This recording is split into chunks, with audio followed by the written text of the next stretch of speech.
Muy buenos días, tengan todos ustedes.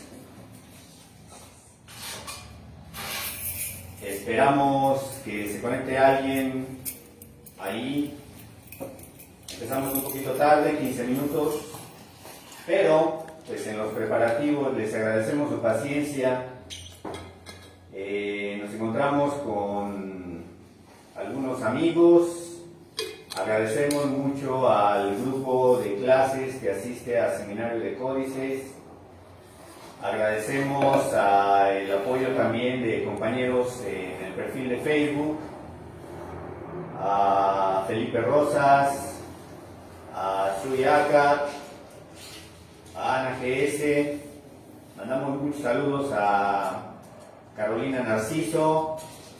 Y pues a todos los demás que se lleguen a conectar o a ver, pues muchas gracias por estar conectados. Este video se transmite en vivo en el perfil de Facebook y posteriormente se subirá a nuestro canal de YouTube. Y también habrá una sección de preguntas y respuestas que se subirá ahí, aunque no se transmite en vivo, para que eso transcurra en un tiempo más o menos corto. Nuestra exposición es Las Madonas Europeas y el folio 5 del Códice de 1531. Pues podríamos explicar cómo los indígenas de la zona de Huejotzingo escribieron su nueva fe, y este documento también es un testimonio de los impuestos que apoyaron la invasión del occidente mexicano. El códice en cuestión de 1531 son 8 folios de papel amate, se encuentra en la Biblioteca del Congreso de los Estados Unidos, en la colección Harness, y hoy vamos a hablar de este documento que ya ha sido clasificado en su momento en la biblioteca y por parte de directivos de ese lugar como el documento más importante que guarda la biblioteca que se encuentra en los Estados Unidos.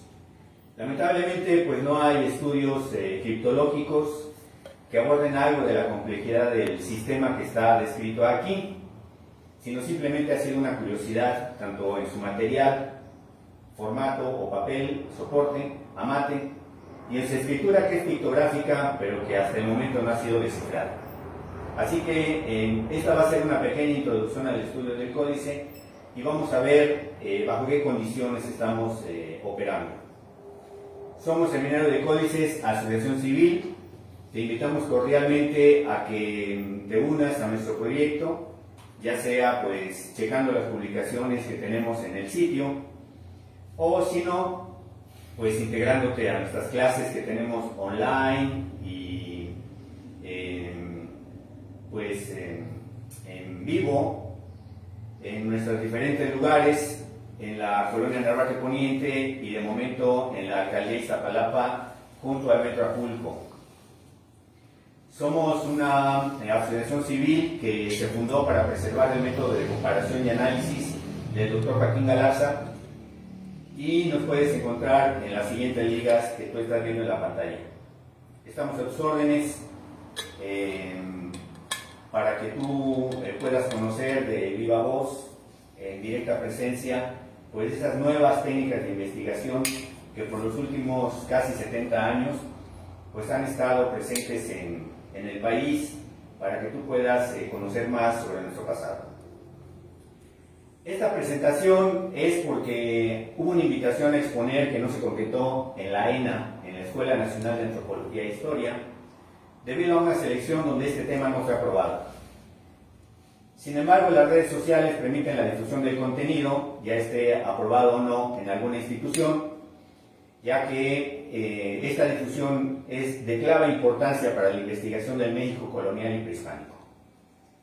Este documento es una primera demanda judicial, el de 1531, de un grupo de naciones ancestrales de la zona de Huejotzingo, que piden una restitución ante la corona española y ante el rey de allá, Carlos V.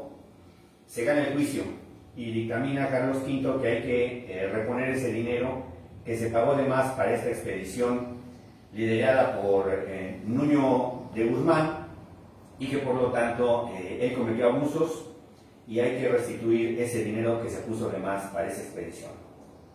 Esta ponencia es inédita respecto al estudio glífico del folio 5 de tal manuscrito, por lo que las informaciones que aparezcan aquí por primera vez están siendo dadas a conocer. Iniciamos con una definición muy sencilla, que es una Madonna. La palabra Madonna es de origen italiano y se traduce como señora, es decir, implica que es una mujer que tiene un niño. Las primeras Madonas se empiezan a representar en Europa en el siglo XV en estampas xilográficas de pequeño formato y podemos considerarlas como propaganda del culto. Las estampas xilográficas, como indicamos, de pequeño formato, pues no excedían el tamaño de 10 por 10 centímetros y tenían el fin de llevar una portabilidad de esta imagen de culto para ofrecer cierta protección. En el siglo XVI, estas estampas que se hacían a partir de grabados en madera se empiezan a utilizar también ya con grabados calcográficos, lo que permitía tonos de grises y por lo tanto hacer mucho más exacta la representación iconográfica. Estas estampas empiezan a llegar con los misioneros y los soldados que llegan al Nuevo Mundo, invadiendo sus tierras, oprimiendo y suprimiendo a naciones ancestrales, y los tlacuilos, que están siendo testigos de este cambio, retoman estas imágenes como referencia para difundir la nueva religión, gracias a una presión militar y también del entorno social para ser un buen cristiano. Aún así, no dejan de recordar la antigua manera de escribir y se convierte en un mensaje híbrido donde la parte tradicional no ha sido leída ni traducida. Nuño Beltrán de Guzmán se encuentra representado glíficamente en el Códice Terreno Redensis de 1529 y en alguna sección de este códice, cuando cae un cometa, él inicia la expedición al mando de un grupo numeroso, tanto de indígenas que aportaban logística y también apoyo militar, y de un pequeño grupo de españoles. Este personaje, nefasto para nuestra historia tradicional, se le conoce como un torturador y asesino. Inclusive se cuenta históricamente que entre sus amigos españoles era poco querido, ya que tenía métodos de pues castigo hacia los enemigos, pues que no eran bien vistos por el código de guerra honorable que tenían los españoles. Pero bueno, queda aquí registrado glíficamente. Les recuerdo que el registro glífico no es una representación iconográfica, sino una representación glífica en escritura tradicional. Este documento va a constar de varios folios. La mayoría de estos folios es un listado de bienes económicos que se van a proporcionar a los altos dignatarios de Occidente en forma de presentes y que también podrán servir para pagar implementos o servicios de los naturales auxiliares que apoyan la incursión, es decir, militares, cargadores, mensajeros, espías, en fin. Y los de esas localidades a fin de allanar el camino en la conversión religiosa y el avance militar, eliminando las insurrecciones o revueltas. El avance militar en la zona de Michoacán y Jalisco se hace de manera violenta. Los bienes recolectados exceden la ayuda razonable que proporciona la zona de Huejotzingo en Puebla. Y la expedición de Nuño Beltrán de Guzmán deja rencor y demandas judiciales ante la corona española. Todo esto sucede en 1529, pero no es sino hasta 1531, en donde se elabora un manuscrito denunciando los abusos y se pide al rey español Carlos V que se regrese lo impuesto de más como compensación por las vejaciones de encomenderos y soldados. No vamos a revisar el avance militar ni los planes que tenía Nuño Guzmán, porque no es nuestro fin. Nuestro fin es el folio 5 del Códice de 1531 y por lo tanto será en otra ocasión que tal vez podamos abarcar ese material. Sin embargo, sí podemos señalar que los folios más sui generis son el 3 y el 5. Presentamos aquí el folio 3, que en un formato vertical, hecho en papel amate y pintado en vivos colores, presenta un listado de quashlis. El diseño de los quashlis está a los extremos izquierdo y derecho de este listado, y en la parte media están el número de quashlis que hay que llevar para esta expedición. Están en grupos de 20 y de 40, y pues cada quashli tiene un valor económico distinto. Notarán ustedes que hay colores distintos que también están registrando los diseños de cada uno de ellos, y la investigación sobre los quashlis pues todavía no se ha efectuado, por lo que sería importante retomar este tipo de información para que pues tengamos referencias sobre el uso del dinero que se utilizaba en la época, ya que este dinero que tenía que ser avalado por el gran señor de la zona y posteriormente se entregaba a nobles como compensación por servicios prestados. Me acompaña afortunadamente la compañera, la maestra Alba Díaz, maestra de la UAM. ¿De qué UAM, maestra? Xochimilco. De la UAM Xochimilco, porque es con su compañía que vamos a estructurar en parte la serie de preguntas de esta presentación, y por supuesto cada vez que haya alguna situación en la que usted quiera intervenir, maestra Díaz, pues por favor pregunte, ya que usted está muy interesada en varios documentos tradicionales y estos nos dan cabida precisamente para empezar a escarbar los códices testerianos.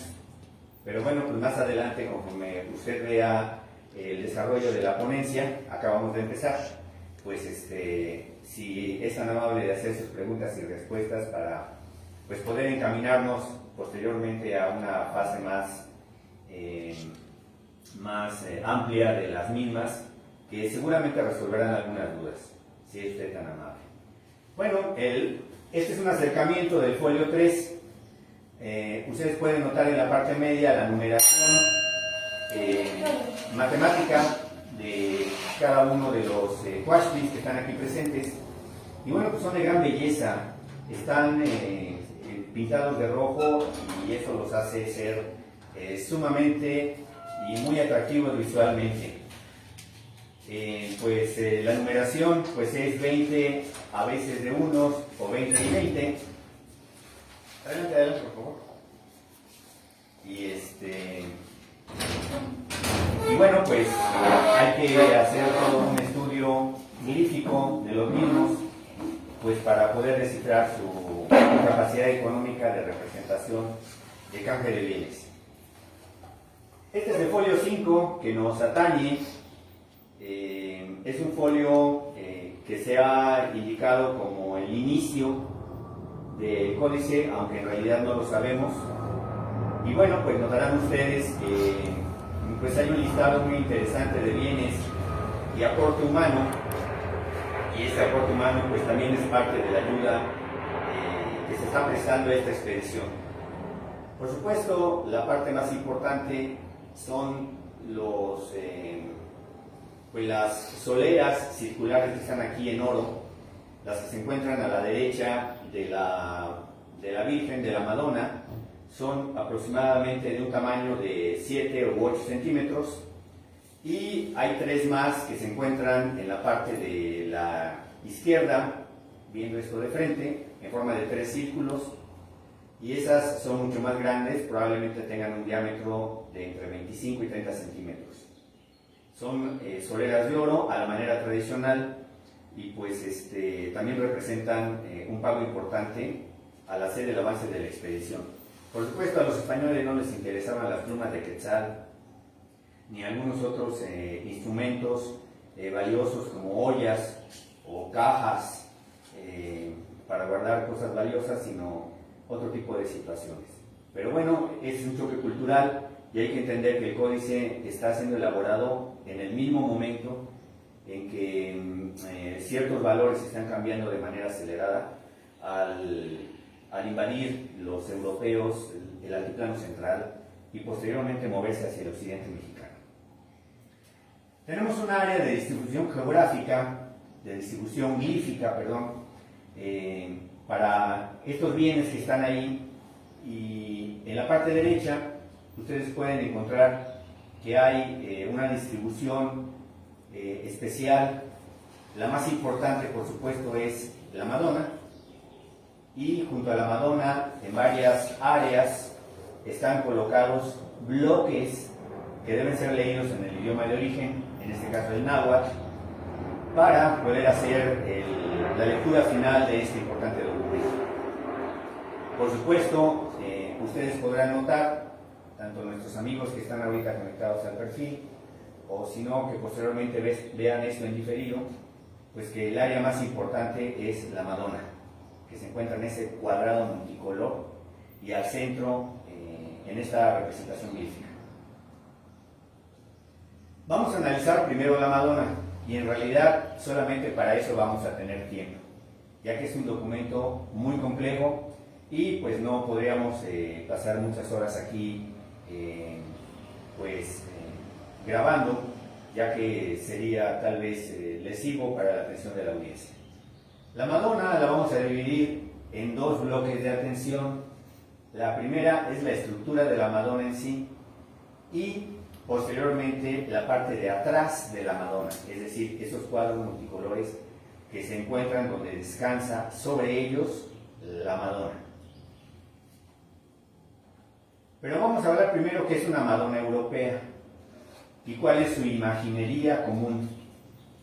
La Madonna empieza una representación iconográfica en los grabados que se hacen en el centro de Europa, generalmente en dos zonas muy importantes, que son grabados silográficos en el siglo XV en la zona del Benelux y Alemania, y pinturas que se elaboran en el 480 italiano y en áreas también próximas como Francia, España o Portugal. El tema básico de todas estas representaciones, sin importar su técnica, es una mujer con un niño. El niño podrá ser cargado o no, podrá tener un fondo extra, la Madonna, o no, pero el tema principal y central es una mujer cargando un niño o un niño próximo a ella. Aquí, por supuesto, podemos dividir la técnica en dos tipos de evolución iconográfica: aquellas que son Madonas y aquellas que son vírgenes. Las vírgenes no llevan niño por rigurosidad, pero este esquema es ambivalente y también lo hemos representado en el Códice de 1531. Tenemos aquí, por ejemplo, una silografía que está al centro del lado izquierdo de la Biblioteca de Bruselas del siglo XV, una cartografía de España de la Virgen del Rocío, que sería más bien ya una especie de Madonna, porque está cargando un niño.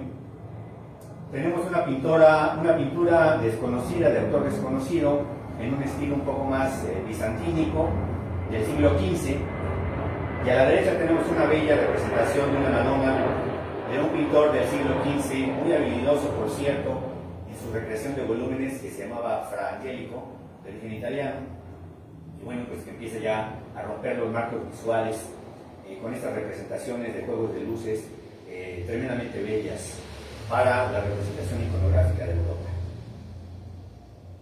Tenemos aquí un acercamiento de la Virgen del Rocío en una estampa que es de la zona de Huelva, y ustedes notarán que el grabado calcográfico nos permite mucho más riqueza en la representación iconográfica. Los recamados o adornos de la Virgen son mucho más detallados, y por lo tanto el portador de la estampa se sentía más protegido. Les recuerdo que estos son documentos de portación personal que no exceden los 10 centímetros por 10 centímetros y que funcionan como una especie de amuleto para la persona que lo lleva.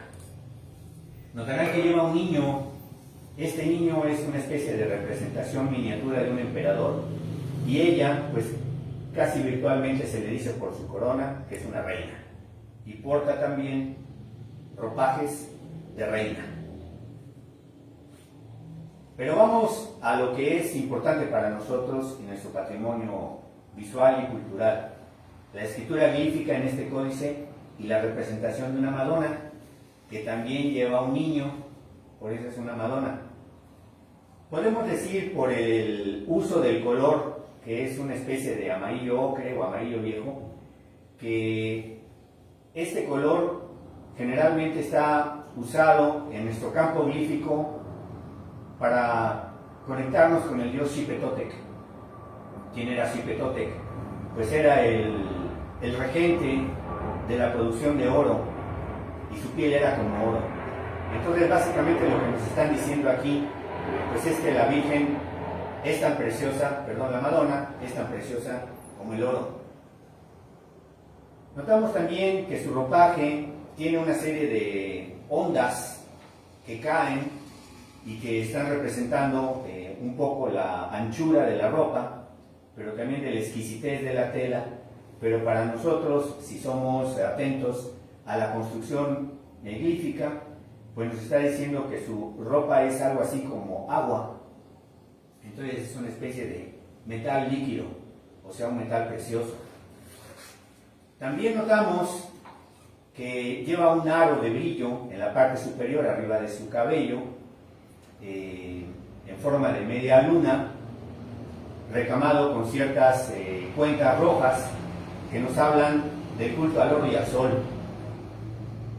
Tenemos también que lleva un prognatismo, y este prognatismo es muy interesante porque es una herencia de culturas olmecoides que se establecen al sur de Puebla, y en donde para nosotros no representar que es una lideresa mediante un glifo, llamándola Yaxcatehuatl, pues entonces le podemos construir su dirigencia utilizando dos técnicas glíficas, que son tener una nariz grande o tener una barbilla grande.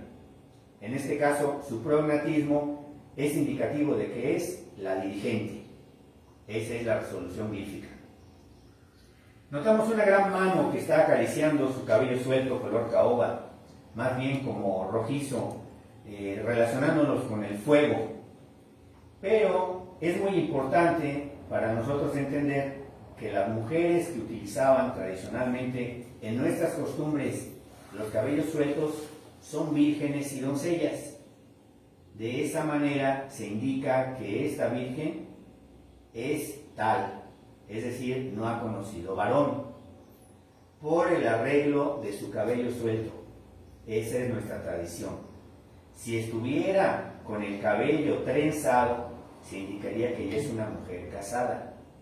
Pero para representar el milagro de la Virgen, se le deja el cabello suelto en nuestro arreglo glífico.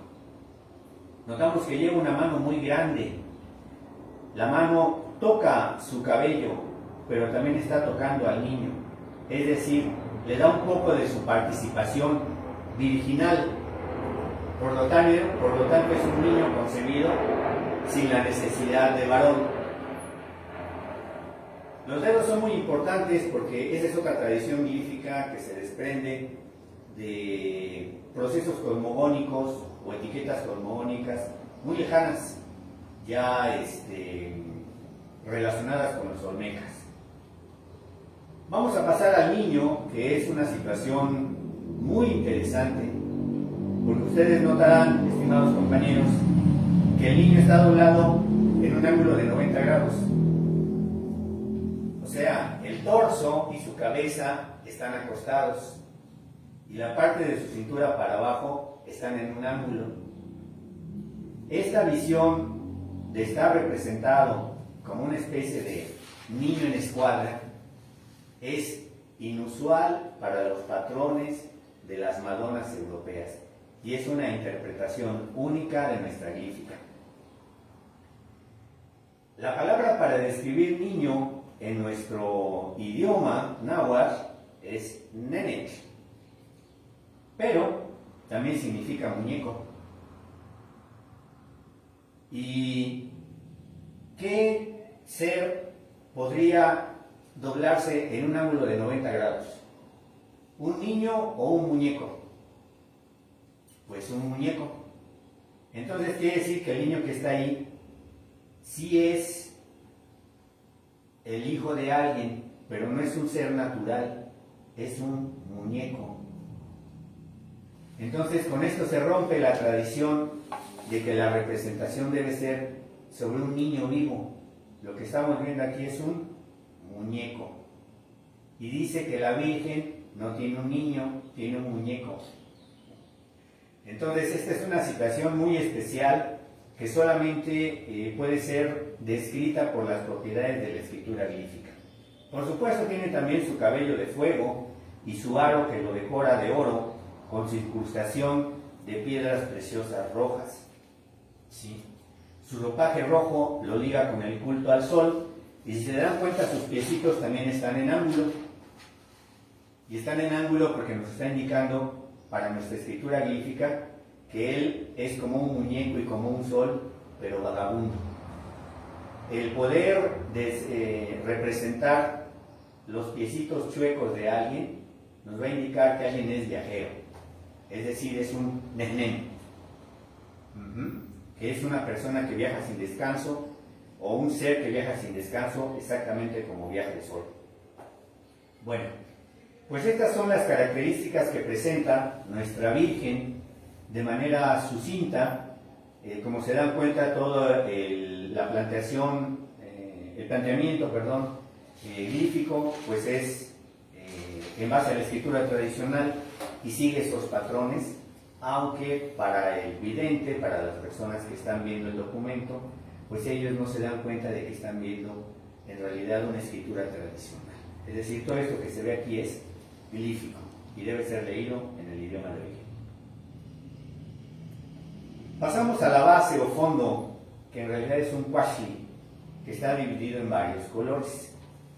Recuerda que el quashli es un pedazo de tela que puede medir de 20 a 20 centímetros o de 20 a 40 centímetros y que tenía varios diseños y por lo tanto valor económico.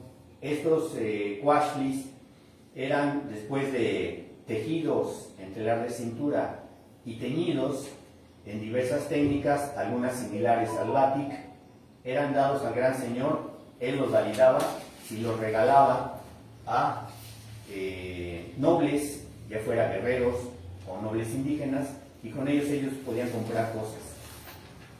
En realidad lo que estamos viendo en el quashli son 4 telas que están una encima de otra. La tela del centro es azul turquesa, la que sigue es roja, de la cual solamente se ve el borde, la siguiente es amarilla, que solamente se ve el borde, y la final es verde, la cual también asoma su borde. Pues resulta que estos colores son típicos de la escritura glífica para la palabra clash, es decir, campo de juego de pelota. Si se dan cuenta, son los mismos colores. En esta descripción glífica del clashli tradicional que se encuentra en el Códice Mendoza. Y bueno, pues si la Madonna es de oro, está dedicada a Xipe y además está sobre el color tradicional del campo de juego de pelota, pues quiere decir que hay que recabar bastante dinero para ella, ¿no? Es decir, pues es en realidad sería una Madonna del dinero tradicional, más que la Madonna del muñeco color sol que viaja incesantemente. Entonces, pues como ven, pues es parte de un discurso muy propio, muy típico de nosotros, en donde hay que retomar todas estas pues campos gráficos, campos glíficos y sus significados. Notamos también, si somos muy atentos, que el cuadro tiene una desviación, viéndolo de frente, en su esquina superior izquierda. Y bueno, ¿por qué? Porque efectivamente la esquina anota a esos grandes soleras de oro para reforzar la idea de que ella tiene los colores del campo de juego de pelota tradicional para hacer apuestas, pero además tiene el valor de las soleras tradicionales de oro. Es decir, todos los que lleven este documento deberán de ser conscientes de que el oro es una parte muy importante de su construcción glífica. Bueno, compañeros, pues llegamos al final de esta exposición Vamos a pasar a